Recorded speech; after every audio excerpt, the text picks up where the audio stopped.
अच्छा जी, तो आज हम किडनी पैथोलॉजी स्टार्ट करेंगे, सही है। किडनी में हमारे पास किडनी है एंड यूरिनरी ट्रैक्ट पैथोलॉजी है। किडनी के बारे में और ये यूरिनरी ट्रैक्ट की डिजीज है, इसके बारे में हम बात करेंगे। इसमें पहले जो है ना हमारे पास कंजेनिटल एनामलीज है, जैसे कि ये हर्शू किडनी है।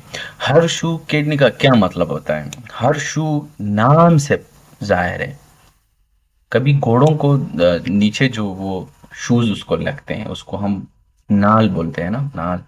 ये बिल्कुल एग्जैक्टली उसी की तरह होता है, इसलिए इसका नाम भी इन लोगों ने वही रखा है, हर्शू किडनी, कंजेनिटल एनोमली।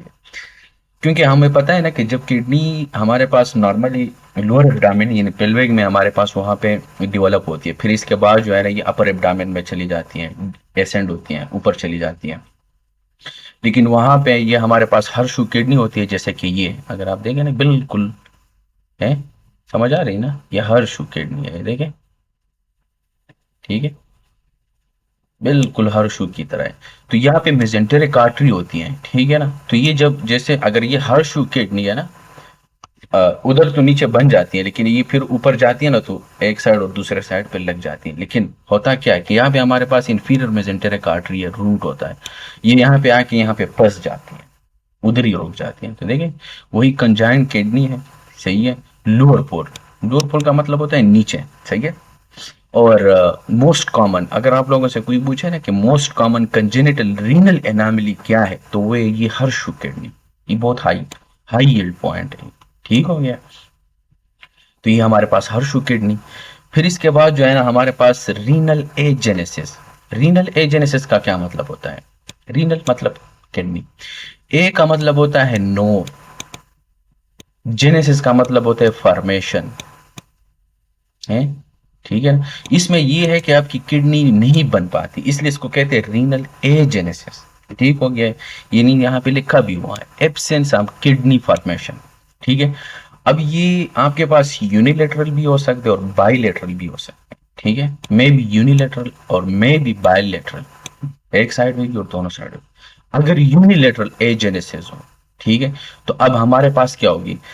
अगर फॉर एग्जांपल ये हमारे पास एक साइड की किडनी है और दूसरे साइड पे बनी नहीं है, सिर्फ एक साइड पे है, इसलिए इसको कहते हैं यूनिलेटरल एजेनेसिस, यानी एक साइड पे नहीं बनी और एक साइड पे है।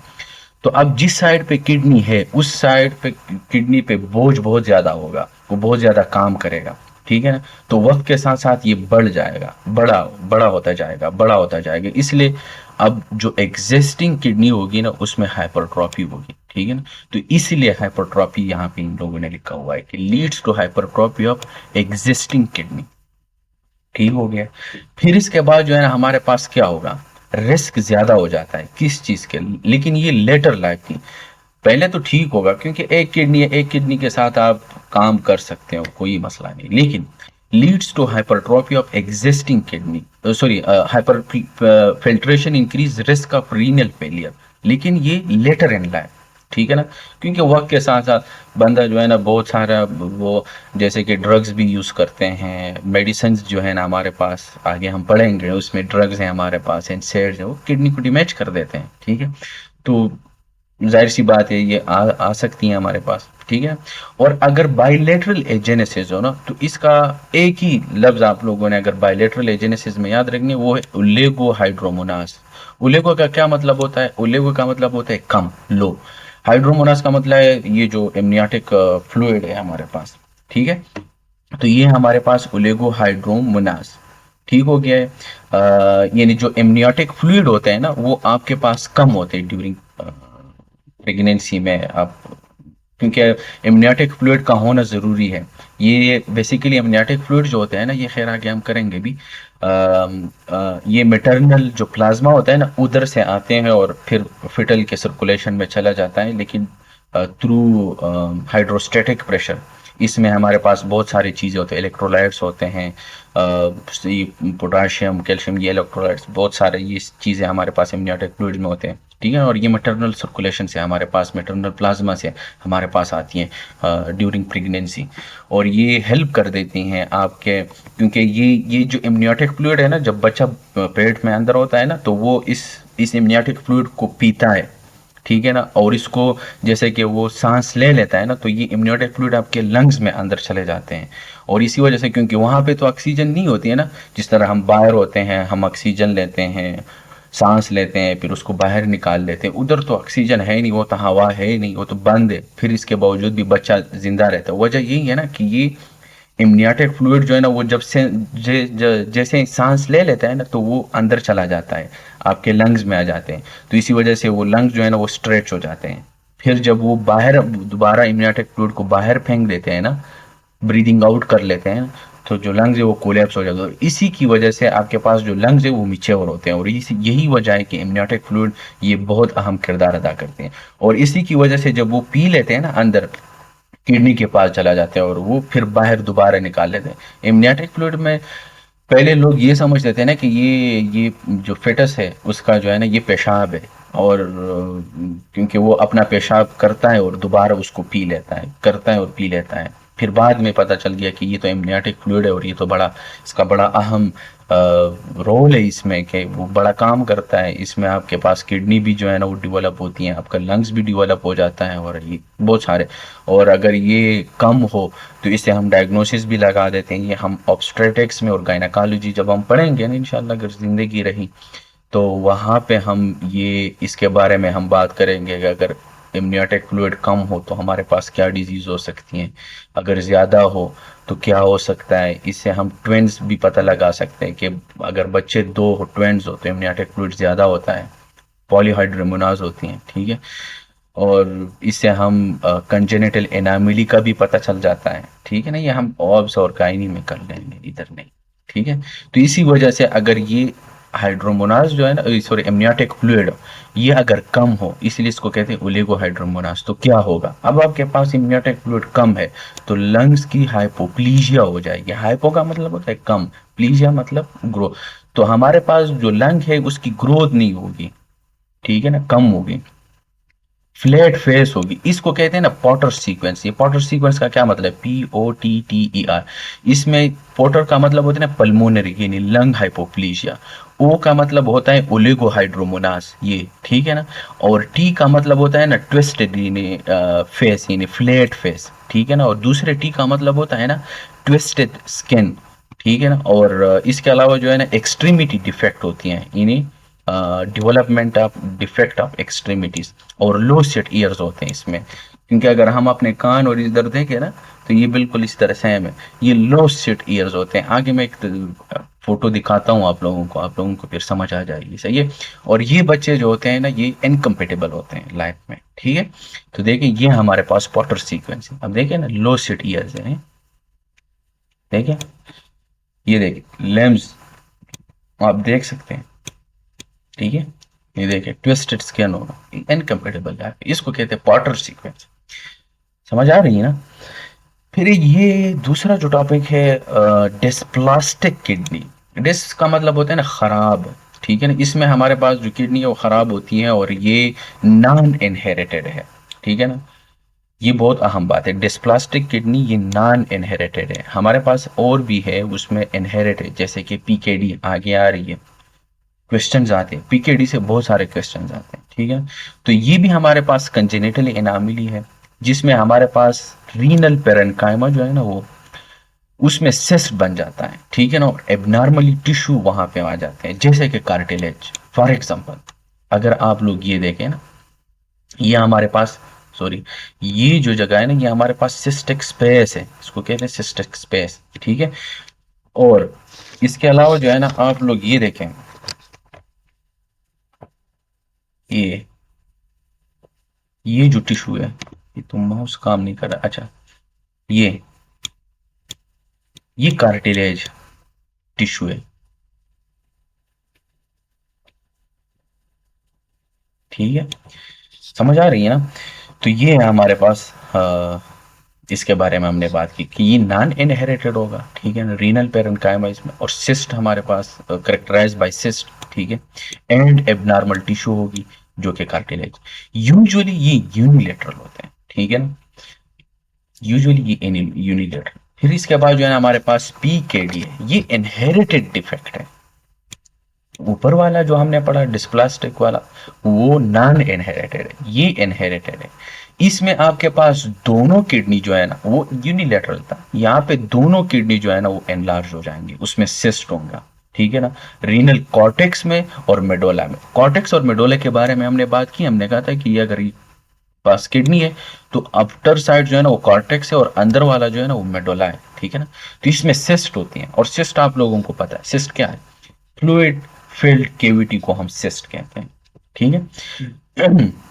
इसके अलावा हमारे पास, हाँ ये इसमें दो है हमारे पास जो पीकेडी है, एक है ऑटोसोमल रिसेसिव पीकेडी यानी पॉलीसिस्टिक किडनी डिजीज, पीकेडी का मतलब होता है पॉलीसिस्टिक किडनी डिजीज, ठीक है। और एक है हमारे पास ऑटोसोमल डोमिनेंट।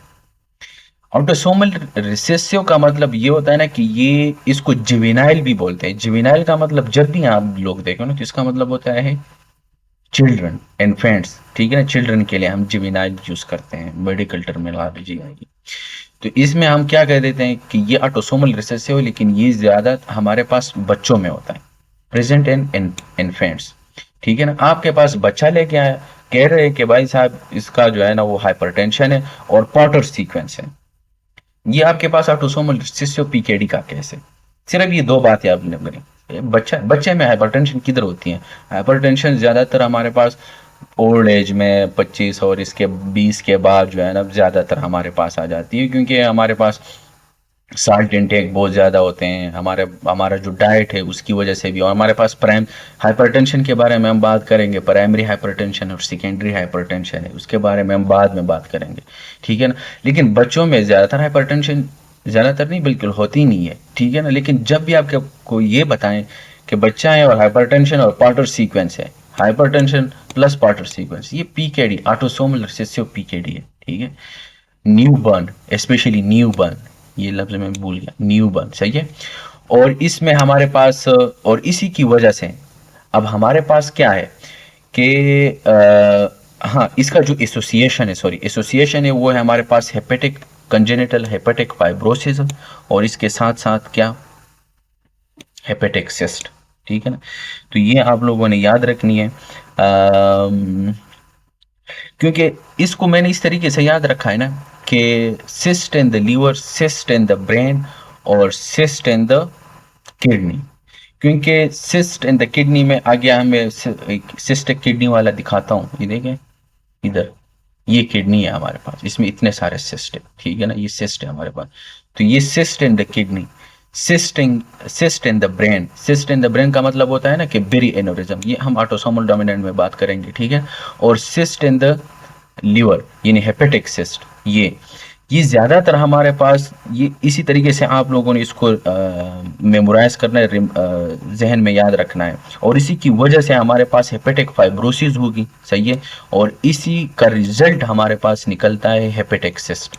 जब भी आपके पास हेपेटिक फाइब्रोसिस होगी तो इसके बाद जो है ना वो हेपेटिक सिस्ट हमारे पास आ जाएंगे। और इसका जो प्रेजेंटेशन है, साइन एंड सिम्टम्स, ये वही है, हाइपरटेंशन, ठीक है, hypertension, portal, sorry specially portal hypertension, ठीक है ना, पोर्टल हाइपरटेंशन, क्योंकि हेपेटिक का मसला है ना, तो वहां पे हमारे पास जो हाइपरटेंशन होगी पोर्टल हाइपरटेंशन, ठीक है। ऑटोसोमल डोमिनेंट, ज्यादातर इसके लिए जो निमोनिक यूज होता है ना, जो बहुत कॉमन निमोनिक है ऑटोसोमल डोमिनेंट, तो एडी से याद रखना है, ये एडल्ट में होता है, एडी से याद रखो एडल्ट, ठीक है ना। तो इसी वजह से ना ये यंग एडल्ट में, ये इन्फेंट्स में, ठीक है ना, ये एडल्ट्स में वही हाइपरटेंशन होगी, ठीक है ना, हेमोचूरिया होगा, वर्सनिंग रीनल फेलियर होगी due to mutation of PKD1 and APKD2 gene है हमारे पास है। ये PKD1 जो है ना, ये क्रोमोसोम नंबर 16 पे होता है तकरीबन, सही है, क्रोमोसोम नंबर 16 यहाँ पे नहीं लिखा हुआ है, तो आप लोग इसको जहन में रखें। और फिर इसके बाद जो PKD2 है वो क्रोमोसोम नंबर 4 है। ये बेसिकली एग्जाम में आते हैं, ये पूछते हैं, इसलिए मैं यहाँ पे थोड़ा सा मैंने मेंशन किया, ठीक है। PKD1 क्रोमोसोम 16, PKD2 क्रोमोसोम 4, ठीक है ना। तो इसमें म्यूटेशन होती है हमारे पास, और सिस्ट जो है ना वो वक्त के साथ साथ हमारे पास जो सिस्ट है ना वो डेवलप हो जाती है, ठीक है ना। तो वही देखे ना, बेरी एनोरिज्म, बेरी एनोरिज्म का मतलब होता है ना कि आपके पास बैलून लाइक डायलिटेशन अगर ब्लड वेसल का हो इन द ब्रेन, ठीक है ना, तो बेरी एनोरिज्म, हेपेटिक सिस्ट, ठीक है ना। और इसके अलावा माइट्रल वाल प्रोलैप्स, और ये और इसके साथ साथ हमारे पास ये जो बेरी एनोरिज्म है, ये दो, ये हमारे पास मतलब आप कह सकते हैं कि कॉमन काज ऑफ डेथ है इस पेशेंट्स में। ठीक है ना, अगर बेरी एनोरिज्म हो और माइट्रल वाल प्रोलैप्स हो, तो ये एग्जाम का क्वेश्चन है, आप लोग इसको हाईलाइट कर ले, इस पे स्टार लगा ले कि बेरी एनोरिज्म और माइट्रल वाल प्रोलैप्स, ये दोनों जो है ना हमारे पास, अगर पीकेडी में हमारे पास पेशेंट मर जाता है ना, तो उसका जो काज है डेथ, वो क्यों, कौन सा काज है हमारे पास, दो है, बेरी एनोरिज्म और माइट्रल वाल प्रोलैप्स। ठीक है, हेपेटाइट।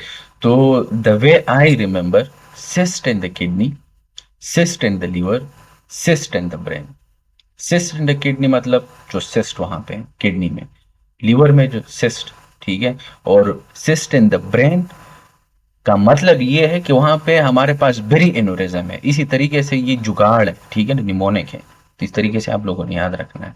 वहां पे सिस्ट नहीं होता, लेकिन बेरी एनोरिज्म होती है, balloon like dilatation of the brain vessels. ठीक है, ये हमारे पास सिस्टिक किडनी। ठीक हो गया है। आगे, मेडुलरी सिस्टिक किडनी नाम से जाहिर है कि अब कार्टेक्स वाला वो सीन तो हमारे पास खत्म हो गया है, अब हम मेडोला नीचे हम आ गए हैं। ये भी इनहेरिटेड है, ठीक है ना, ऑटोसोमल डोमिनेंट डिफेक्ट है। ठीक है ना, अब यहाँ पे जो सिस्ट होगी ना, वो हमारे पास मेड्यूलरी में होगी, ठीक है, और कलेक्टिंग डक्ट में। इसमें हमारे पास जो फेरेंकाइमा है उसकी फाइब्रोसिस होती है, और वहां पे, इधर मैं एक बात भूल गया कि यहाँ पे जो किडनी होगी वो एनलार्ज होगी। डिफरेंस ये भी एक है, ठीक है ना, यहाँ पे जो किडनी होगी एनलार्ज होगी, लेकिन यहाँ पे हमारे पास रिजल्ट इन श्रंकन किडनीज, और ये हम जाहिर सी बात है रीनल फेलियर तो करवाएगा। श्रंकन किडनी का क्या मतलब होता है, श्रंक हो जाती है, छोटी हो जाती है, वहां पे एनलार्ज किडनी। ठीक हो गया। अब हम आते हैं जो नेक्स्ट टॉपिक है हमारे पास, वो है अक्यूट सीवियर जो रीनल फेलियर है, अक्यूट रीनल फेलियर। ठीक है ना, ये हमारे पास अक्यूट सीवियर मसला है जिसमें हमारे पास जो रीनल फंक्शन है वो डिक्रीज हो जाती है। ठीक है ना, अगर आप लोगों से कोई पूछे कि भाई साहब मुझे हालमार्क बताएं अक्यूट रीनल फेलियर का, क्या है, एजोटीमिया, हाई यील्ड, हालमार्क है। ठीक है, तो एजोटीमिया जो है ना, ये हमारे पास अक्यूट रीनल फेलियर का हॉलमार्क है। ठीक है, एजोटीमिया का क्या मतलब होता है कि जो नाइट्रोजीनियस वेस्ट प्रोडक्ट है, नाइट्रोजीनियस वेस्ट प्रोडक्ट, सॉरी मैं थोड़ा सा इस तरह लिखता हूं लेकिन आप लोग समझ लो। ठीक है, नाइट्रोजीनियस वेस्ट प्रोडक्ट ये है हमारे पास इन द ब्लड। इसलिए मैंने कहा ना कि इनीमिया जब भी आ जाए, इनीमिया, तो इसका क्या मतलब, ब्लड।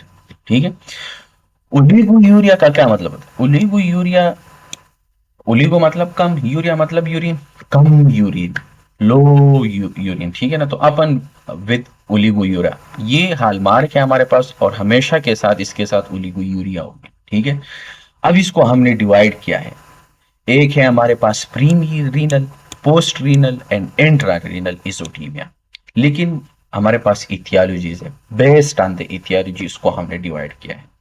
जैसा कि फॉर एग्जांपल आपके पास, किसके पास, आप लोगों के पास किडनी है, ये किडनी का स्ट्रक्चर ही गलत हो गया।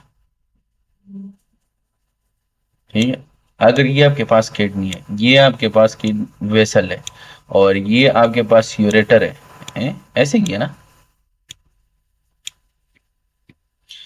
अब अगर यहाँ पे मसला हो तो प्री रीनल, मतलब अगर ब्लड कम चला जाए, ठीक है ना, तो इसका मतलब है कि प्री रीनल, रीनल से पहले। ठीक है, यहाँ पे पोस्ट रीनल का मतलब होता है कि अगर यहाँ पे कोई ऑब्स्ट्रक्शन हो जाए यूरेटर में, ठीक है ना, तो इसका मतलब है पोस्ट रीनल। और अगर यहाँ पे एन साइड द किडनी हो जाए तो इंट्रा रीनल। इसको जहन में रखें, अब हम एक एक को एक्सप्लेन करेंगे। ठीक है, अगर मैं प्री रीनल एजोटीमिया की बात करूं तो क्या मतलब है, प्री रीनल एजोटीमिया जिस तरह मैंने यहां बताया, डिक्रीज ब्लड फ्लो। ठीक है ना, इसका कॉमन कॉज क्या हो सकती है, हार्ट फेलियर, हार्ट आपका फेल हो चुका है, किडनी के पास ब्लड कम जाएगा, कम जाएगा, किडनी रस सिस्टम एक्टिवेट करवाएगा। ऐसा ही है ना, वो सीन अपने जहन में लाओ जो हमने हार्ट में किया है। ठीक है ना। तो इसी तरीके से यहाँ पे हमारे पास ब्लड फ्लो कम होती है, ठीक है ना। क्यों? क्यों? क्योंकि हमारे पास कार्डिक फेलियर भी हो सकता है, इसका एक हमारे पास काज है, कॉमन कॉज है, सही है। For example, sorry common cause नहीं है, मसला है, ठीक है ना। अगर हार्ट फेलियर आपका खराब, हार्ट पंप जो है ना वो खराब है, तो किडनी के पास ब्लड कम आ जाएगा, तो इसी वजह से due to decrease blood flow, heart failure की वजह से। और ये कॉमन काज है अक्यूट रीनल फेलियर का, ये मैं कह रहा था, ठीक है। हाई यील्ड, आज मेरा नहीं पता, ये माउस सही काम नहीं कर रहा है, ठीक है। तो जब डिक्रीज ब्लड फ्लो, जैसे कि हम रिसेंटली अभी परसों हमने फिजियोलॉजी को ख़त्म किया है, ठीक है। तो हमने पहले कहा था कि जब ब्लड फ्लो कम होगी तो जीएफआर कम होगी, तो डिक्रीज जीएफआर, और इसी की वजह से आपके पास इज़ोटीमिया होगा, ठीक है, क्योंकि वो बाहर नहीं निकल रहे, और ब्लड में जो है ना वो आपके पास नाइट्रोजीनियस वेस्ट प्रोडक्ट जो है ना वो इंक्रीज हो रहे हैं, ठीक है। ओलिगो यूरिया होगा, जाहिर सी बात है, जीएफआर कम है तो यूरिन भी कम होगा।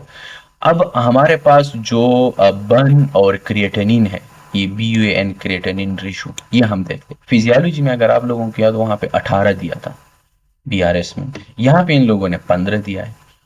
तो डिफरेंट लोगों की डिफरेंट बातें, ठीक है, बस आप लोगों ने जहन में रखना है।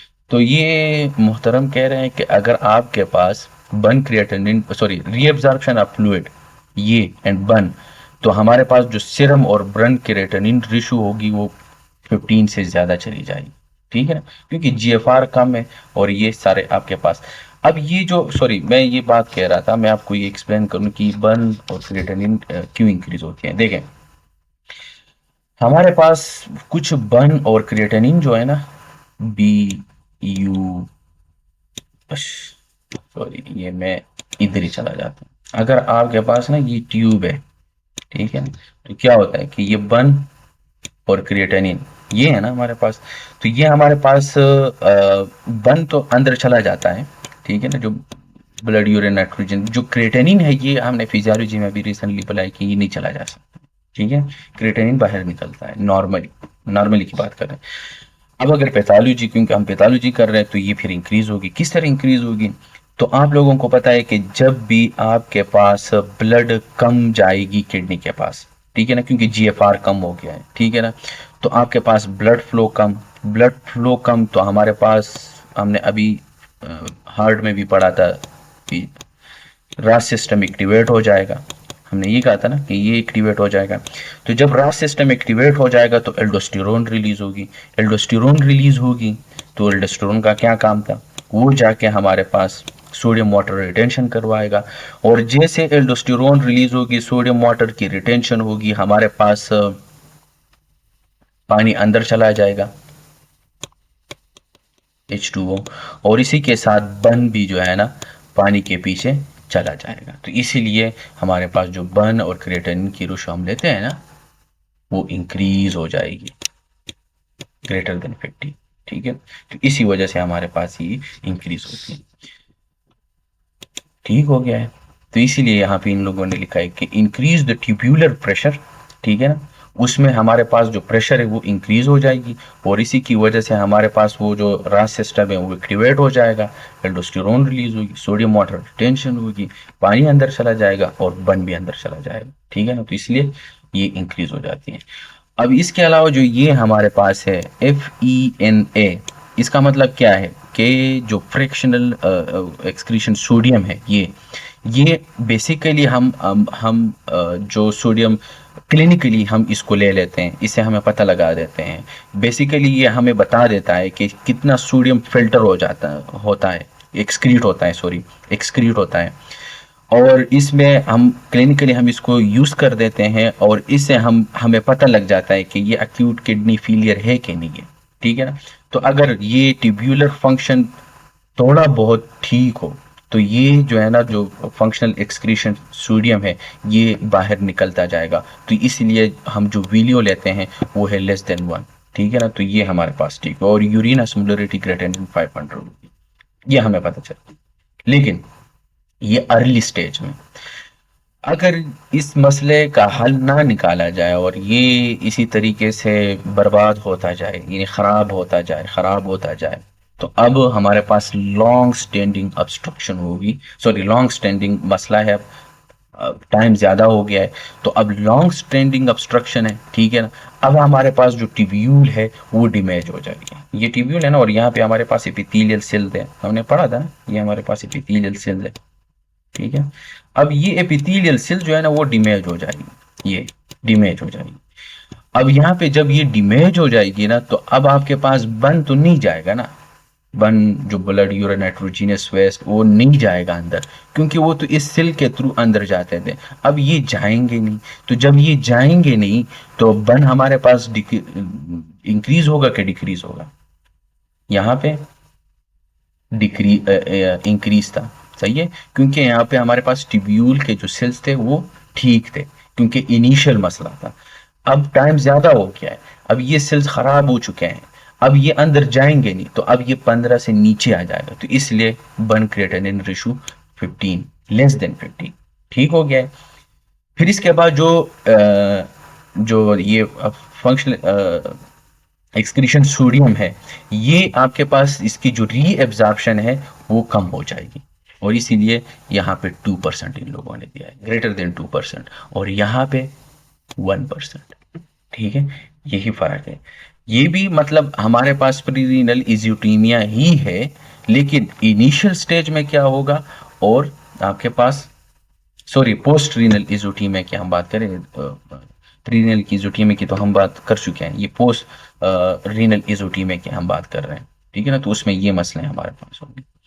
फिर इसके बाद हम अब इंट्रा रीनल के लिए अब हम जाते हैं, सही है।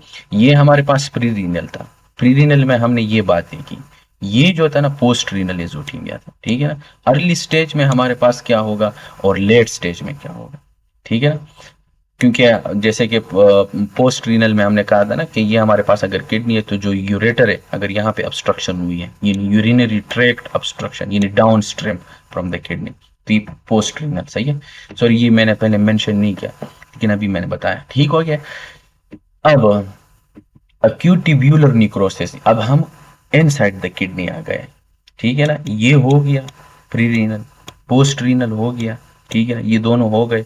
अब हम किडनी के अंदर आ रहे हैं, ठीक है ना, इनसाइड द किडनी। अब यहाँ पे हमारे पास निक्रोसिस होगी, इसलिए यहाँ पे नाम भी यही रखा हुआ है, अक्यूट ट्यूब्यूलर निक्रोसिस, ठीक है ना। अब यहाँ पे ये भी मोस्ट कॉमन कॉज है, अब आपके पास एक्यूट रीनल फेलियर ऑलरेडी हमें पता है, लेकिन यहाँ पे हमारे पास जो निक्रोसिस होती है, किस चीज की निक्रोसिस होती है, एपिथेलियल सेल्स की, जो कि हमें अभी ऊपर हमने कहा ट्यूब्यूलर है, एपिथेलियल सेल्स है, ठीक हो गया। अब इस सेल की जो एपिथेलियल सेल्स है ना, इसकी निक्रोसिस हो जाती है हमारे पास, सही है। और इसी की वजह से जब ये हमारे पास निक्रोसिस होती है ना, तो यहाँ से कुछ चीजें निकल जाती हैं, ठीक है ना, इसी तरीके से कुछ चीजें निकल जाती हैं और ये एक शेप बना देती हैं, इसको हम कास्ट कहते हैं, क्या, कास्ट। और ये कास्ट आप लोगों को ब्राउन शक्ल में आप लोगों को नजर आएगा, ठीक है ना। तो इसलिए यहाँ पे आपके पास ये जो निक्रोटिक प्लग है ना ट्यूब्यूल का, ये बाहर निकलेंगे, और इसी की वजह से यहाँ पे आपको ऑब्स्ट्रक्शन होगी, बैक प्रेशर जो है ना वो इंक्रीज हो जाएगी, जीएफआर जो है ना वो डिक्रीज हो जाएगी, ऐसा ही है ना, ठीक है ना, क्योंकि आगे रास्ता बंद है, ठीक है ना। तो बैक प्रेशर, उधर जीएफआर डिक्रीज, क्योंकि ऑब्स्ट्रक्शन हुई है, और यहाँ पे एक कास्ट बनेगी, ठीक है ना, एक शेप बनेगा, किसकी वजह से, ये जो नेक्रोटिक सेल जो है ना, इससे एक चीजें निकलती हैं, सेल्स हैं, वो आके ट्यूब्यूल में फंस जाते हैं, ऑब्स्ट्रक्शन हो जाती है, ठीक है। तो और इसी को हम कास्ट कहते हैं, और ये कास्ट आपको ब्राउन ग्रेन्यूल, तो ये एमसीक्यूज है, ठीक है ना। तो वो कहते हैं कि brown granular cast seen in the urine, तो आपको यूरिन में ये नजर आएगा, तो मोस्ट प्रोबेबली ये कौन सा केस है, एक्यूट ट्यूब्यूलर निक्रोसिस का, ठीक है। हमारे पास कुछ और भी है जिसमें हमारे पास रेड कास्ट होती है, जिसमें क्या नाम है इसका, आरबीसी हमारे पास होती है, वो ग्लोमेरुलर नेफ्राइटिस की बात हम करेंगे आगे आ रहा है, ठीक है। तो अगर आप लोग ये देखें ना, ये हमारे पास ग्लोमेरुलस है, ठीक है, ये आपके पास ट्यूब्यूल्स है, ये देखें ना, ये ट्यूब्यूल्स है, ये ट्यूब्यूल्स है, ये ट्यूब्यूल, ये सेल्स है आपके पास, ये देखें, ये सेल्स है, ये देखिए ट्यूब्यूल्स है हमारे पास, ठीक है।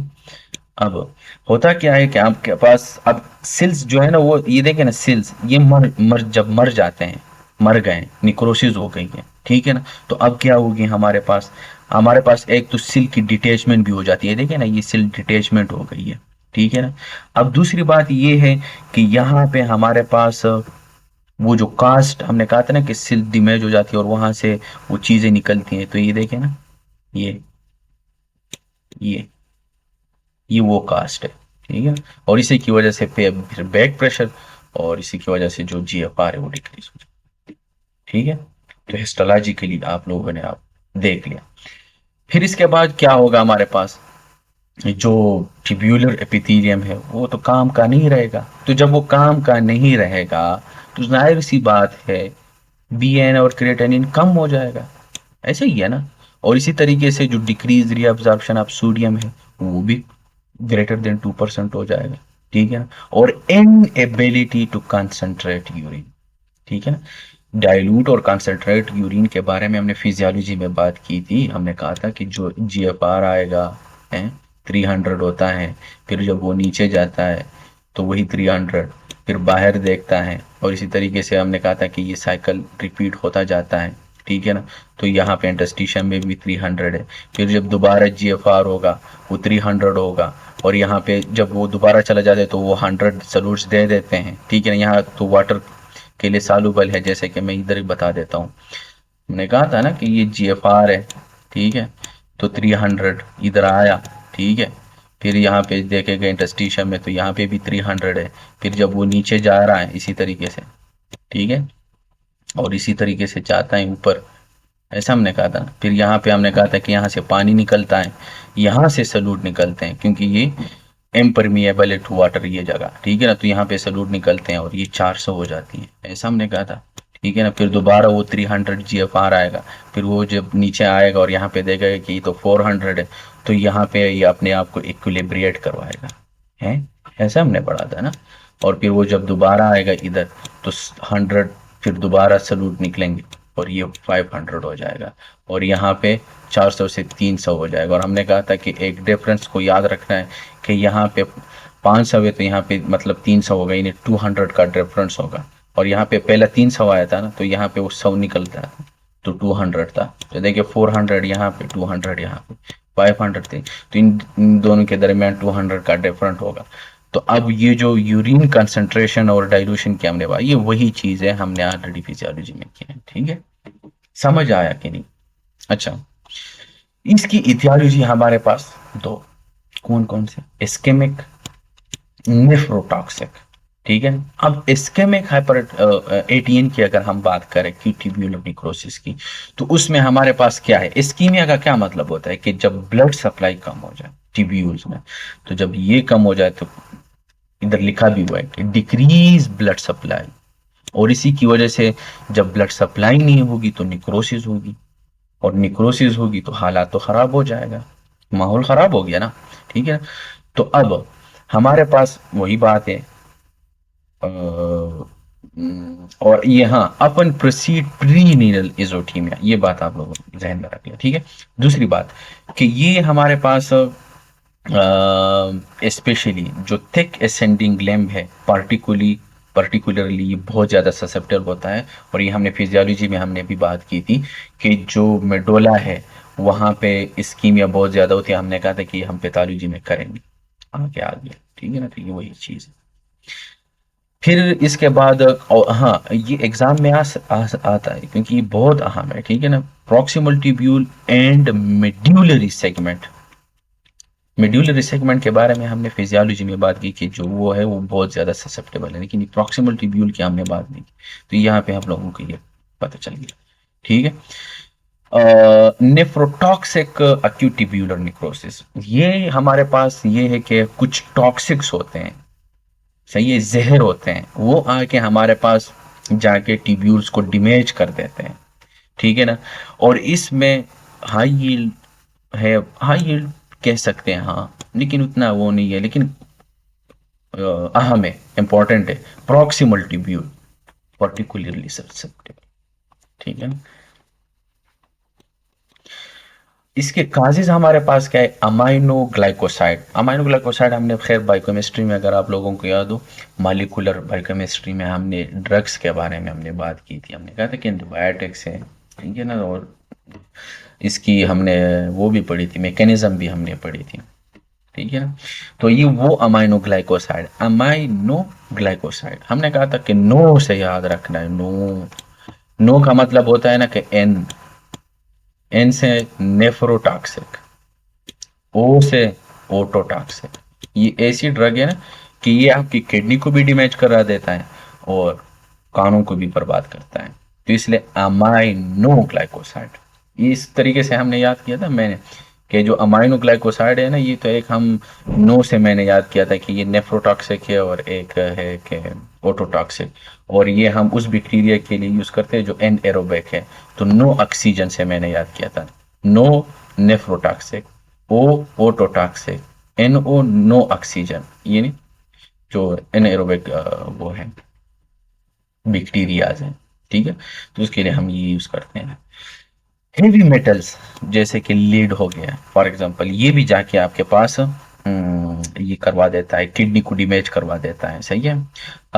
Myoglobin urea, crush injury, muscles damage जब हो जाते हैं तो वहां से माइग्लोबिन रिलीज होते हैं, और हमें पता है कि मसल में हमारे पास प्रोटीन है, वो है माइग्लोबिन।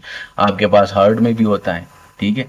जैसे कि हार्ट में हमने सी के एम भी पढ़े थे, वो जो मार्कर्स थे, याद आ रहा है आप लोगों को, ट्रोपोनिन टी था, ट्रोपोनिन आई है। और इसके अलावा जो है ना, हमने सी के एम भी पढ़ा था, मोस्ट सेंसिटिव, मोस्ट स्पेसिफिक। कुछ याद आ रहा है कि नहीं, भूल गए हो सारे, याद करना है, ठीक है। तो इसमें आप लोगों को ऐसे केस भी दे सकता है, जैसे कि हमें ये एक केस आया था एग्जाम में, कह रहे थे कि भाई साहब एक बंदा है और उसको जो है ना पकड़ लिया है पुलिस ने, पुलिस कस्टडी में रखा हुआ है। और जैसे वो फिर जज को दिखाया गया, तो जज को उसने कंप्लेन की कि इन लोगों ने मुझे बेतहाशा मारा है और मेरी किडनी फेल हो चुकी है, ठीक है। तो अब करेगा क्या, तो जज को तो पता नहीं चलता, जज तो फैसले करते हैं भाई साहब, हाँ, उसको इन चीज़ों का क्या पता। उसको क्या पता कि भाई मारने से किडनी किस तरह फेल हो जाती है, ये कैसी बात हुई। तो उसने फिर डॉक्टर को बुलाया, जैसे कि डॉक्टर मास को बुलाया या डॉक्टर हामिद को बुलाया, या हमारे पास जो है ना दूसरा जो डॉक्टर साहब है यहाँ पे, वो बुलाया, कोई भी डॉक्टर साहब बुलाया और उसको कहा कि भाई साहब हमें बताएं कि ये बंदा कह रहा है कि इन लोगों ने मुझे मारा है और मेरे किडनी फेल हो गए हैं, ये क्या माजरा है, बताएं। तो उसने कहा ये तो कोई बात नहीं, अभी हम पता लगाएंगे कि सच कह रहा है कि झूठ कह रहा है।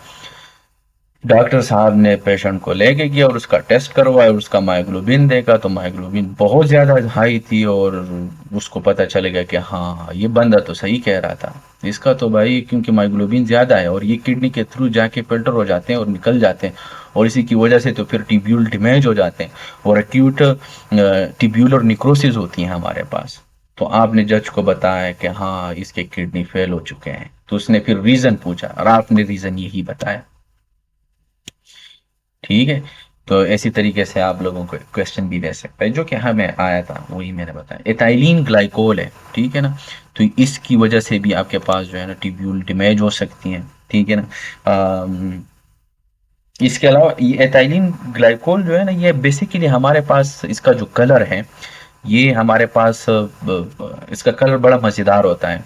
तो बच्चे इसको देखते हैं, देख के वो समझ लेते हैं कि यार ये तो कोई जूस है या कोई शरबत है या कोई मीठा चीज़ है, तो वो बच्चे फिर पी पी लेते हैं एक्सीडेंटली, ठीक है ना। तो इसी की वजह से जब वो पी लेते हैं, तो फिर क्या होता है कि वो हमारे पास किडनी को डैमेज कर देते हैं, एथाइलिन ग्लाइकोल, ठीक हो गया। इसके अलावा जो है ना हमारे पास रेडियो कंट्रास्ट डाई है, ये भी हमारे पास, यूरेट है। यूरेट हमारे पास जैसे कि ट्यूमर लाइसिस सिंड्रोम में हमारे पास यूरेट बहुत ज़्यादा होता है ना, ठीक है, वो बहुत ज़्यादा निकल आते हैं, और इसकी वजह से जो है ना हमारे पास किडनी डैमेज हो जाते हैं। और यूरेट में यूरिक एसिड है ना, एड जब भी आ जाए, हमने कहा था कि ये एसिड हमें बताता है। तो यूरिक एसिड है, और यूरिक एसिड के लिए हम जो एलोपेरोनोल्स वगैरह है, जो जिंतीन ऑक्सीडेज को इनहिबिट करवाता था, बायोकेमिस्ट्री में हमने पढ़ा है, तो वो हम देते हैं। ठीक है। इसके अलावा clinical features acute tubular necrosis में ओलिगो यूरिया होगा, जाहिर सी बात है ये हमारे पास होगा, क्योंकि ट्यूब्यूल जो है ना वो हमारे पास ख़राब हो चुका है। ठीक है। ब्राउन ग्रेन्यूल कास्ट, ऑलरेडी हमने इस चीज़ को एक्सप्लेन किया। ठीक है। बर्न एंड क्रिएटिनिन जो है ना वो हमारे पास एलिवेटेड हो जाएंगे। ठीक है। हाइपरकलीमिया और मेटाबॉलिक एसिडोसिस। हाइपरकलीमिया और मेटाबॉलिक एसिडोसिस में ये है कि वही चीज़ है, क्योंकि अब ट्यूब्यूल्स ख़राब हो चुका है, अब पोटाशियम जो है ना वो बाहर नहीं निकल रहा है, ब्लड में जो है ना वो ज़्यादा हो रहा है। और जब हमने कहा था ना कि पोटाशियम बाहर निकल जाए तो इसके पीछे एसिड भी जाते हैं, हाइड्रोजन भी जाता है। तो अब ये ख़राब हो चुका है, पोटाशियम जाएगा नहीं, तो यहाँ पे पोटाशियम भी इंक्रीज, हाइड्रोजन भी इंक्रीज। ठीक है ना। तो इसी वजह से हाइपरकलीमिया एंड एसिडोसिस। सिंपल। ये रिवर्स हो सकती है, अगर एक्यूट ट्यूब्यूलर निक्रोसिस हो ना तो इसमें हम डायलाइसिस पे लगा देते हैं। ठीक है। तो मोस्टली ये सपोर्टिव डायलिसिस जो है ना वो हमारा काम आता है, क्योंकि हमारे पास ये जो सेल्स है ना, ये वैसे खैर हम जनरल पैथोलॉजी में करेंगे, स्टेबल सेल्स होते हैं हमारे पास, यहाँ पे लिखा हुआ है देखिए स्टेबल सेल।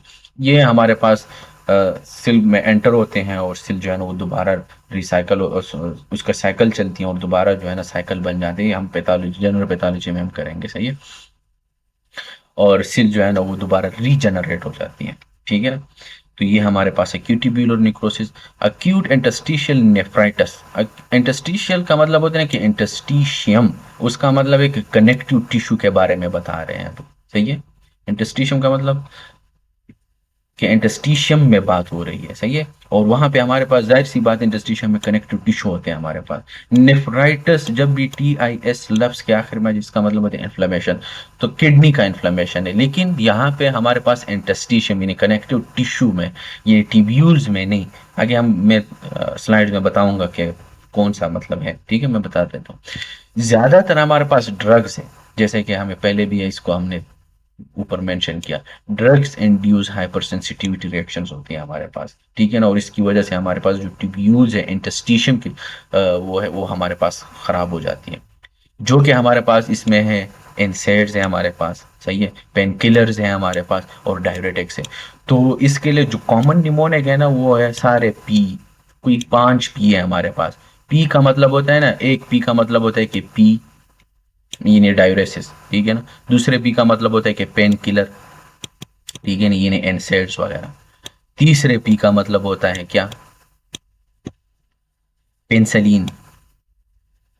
इधर नहीं दिया है लेकिन मैं लिख रहा हूं आप लोगों के लिए। ठीक है, पेंसिलिन। फोर्थ पी से ये मतलब है कि जो प्रोटॉन पंप इनहिबिटर्स है, PPI, उस ओमेप्राजोल, एस्मेमेप्राजोल, PPI, राइजक के नाम से पाकिस्तान में आता है। ठीक है। और पांचवा जो पी है वो है रिपम्पिसिन।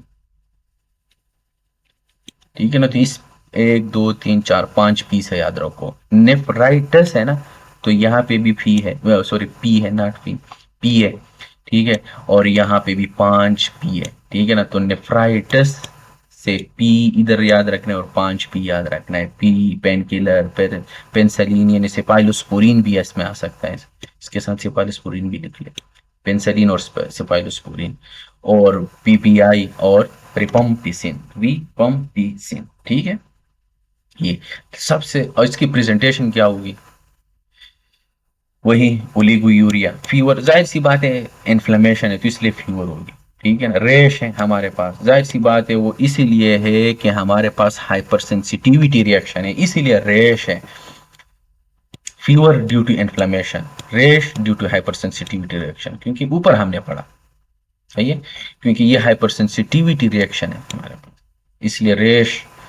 इसके अलावा, और जब भी हमारे पास हाइपर सेंसिटिविटी रिएक्शन होगी उसमें एजिनोफिल्स होंगे, जनरल पैथोलॉजी का कानून है ये। ठीक है। ये हम करेंगे जनरल पैथोलॉजी में कि पैरासाइटिक इन्फेक्शन में क्या होगा, बैक्टीरियल इन्फेक्शन उधर हम पढ़ेंगे, लेकिन यहाँ पे ठीक है ना। तो इसलिए एजिनोफिल्स याद रखना है, हाई यील्ड है ये आप लोगों को दिया होगा पेपर में, क्वेश्चन में दिया होगा, machine in the urine, nephritis है। ठीक है ना। और इसके अलावा जो है ना हमारे पास अगर आप इसको ठीक ना करो तो हमारे पास रीनल पपिलरी निक्रोसिस होती है। अब रीनल पपिलरी निक्रोसिस है क्या, ये हम अभी करेंगे। अब अगर आप लोग इसको देखें, टिब्यूल्स, ये टिब्यूल्स है, ये देखें टिब्यूल्स नॉर्मल है, टिब्यूल्स नॉर्मल है, लेकिन अगर आप इंटरस्टिशियम को देखें, ये इंटरस्टिशियम को देखें, समझ नहीं आया, यहाँ पे हमारे पास इन्फ्लेमेशन हुई है, हमारे पास जो कनेक्टिव टिश्यू इसकी इन्फ्लेमेशन हुई है इंटरस्टिशियम की, ठीक है ना, जो बिटवीन द ट्यूब्यूल्स है, बिटवीन द ट्यूब्यूल्स ऊपर हमने बात की, तो वही डिफिनीशन एग्जैक्टली यहाँ पे फिट होता है, between the tubules and the interstitium inflammation हुई है, ठीक है। अब रीनल पेपिलरी निक्रोसिस का मतलब होता है कि रीनल पेपिलाई में हमारे पास निक्रोसिस हुई है, सही है, तो इसमें ग्रास हेमोचूरिया, फ्लैंक पेन होगी, ठीक है ना। कॉजेज इसमें क्या है, chronic analgesic abuse, long term के लिए आप जो है ना ये एस्पायरिन वगैरह और पेनासाइटिन वगैरह ये आप यूज कर लेते हो। डायबिटिस मेलाइटिस है हमारे पास, इसका जो है ना कॉजेज, सिकल सेल ट्रायड है हमारे पास, ठीक है ना, और सीवियर एक्यूट पाइलोनेफ्राइटिस, ये हैं इनके काजेज है हमारे पास। तो आज के लिए इतना ही, बाकी हम कल करेंगे, तब तक अल्लाह हाफिज।